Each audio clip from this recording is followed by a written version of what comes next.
हमारी बहू बेटियों को उठा के लाके। ये सुना आपने? हो सकता है इससे पहले भी आपने सुना होगा। ये शब्द महंत बजरंग मुनि के हैं। नहीं, महंत कहना शायद गलत होगा, क्योंकि एक महंत कैसे घर से बहू बेटियों को उठाकर उनके साथ बलात्कार करने की धमकी दे सकता है। नमस्कार, आप सुन रहे हैं आज तक पॉडकास्ट और मैं हूं आपके साथ आसिफ खान। सीतापुर से 18 किलोमीटर दूर खैराबाद कस्बा पड़ता है। 2 अप्रैल की तारीख थी, शनिवार का दिन, दोपहर का समय, जब 400 से ज्यादा लोगों की भीड़ के साथ यहां बजरंग मुनि का जुलूस निकलता है। बजरंग मुनि गाड़ी में बैठे थे और समर्थक पीछे से जय श्री राम के नारे लगा रहे थे। जब यह जुलूस खैराबाद की मस्जिद के सामने पहुंचा तो बजरंग मुनि ने माइक लेकर बोलना शुरू किया। जो बजरंग मुनि ने कहा वो जूं का तू यहाँ आपको सुनाने या बताने लायक नहीं है, और इतनी नफरत भरी जुबान आपको सुननी भी नहीं चाहिए। हाँ, उनके इन शब्दों पर आपका ध्यान जाना इसलिए जरूरी है क्योंकि ये शब्द और उनके पीछे की सोच एक सभ्य समाज के लिए अपवाद है।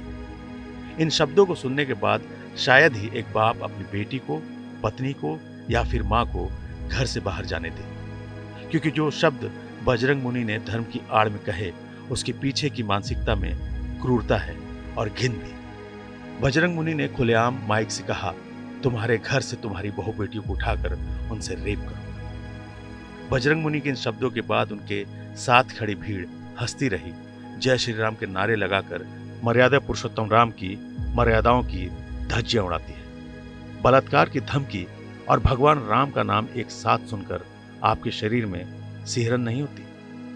ये जहर सुनने में जरूर किसी एक समुदाय के खिलाफ लग सकता है, लेकिन अगर आप ऐसा सोच रहे हैं कि ये किसी एक समुदाय के लिए है तो आप गलत हैं, क्योंकि नफरत और नफरत फैलाने वालों का कोई धर्म नहीं होता, कोई जात नहीं होती। नफरत बस नफरत होती है।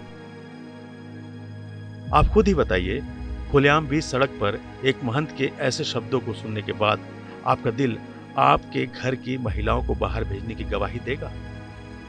छोड़िए, ये बताइए, इन शब्दों को सुनकर क्या कोई लड़की, महिला बेपरवाह बाहर जा सकती है?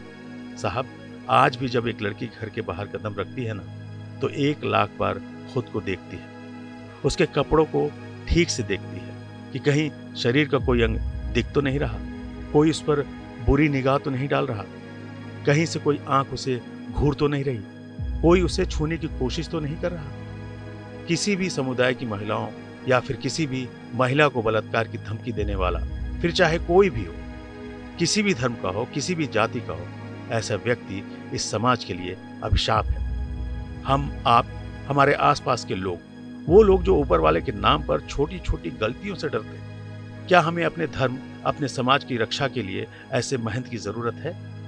सोचिए, क्योंकि आज ये सोचना हमारे लिए बहुत जरूरी है, हमारी अगली पीढ़ी के लिए बहुत ही जरूरी है।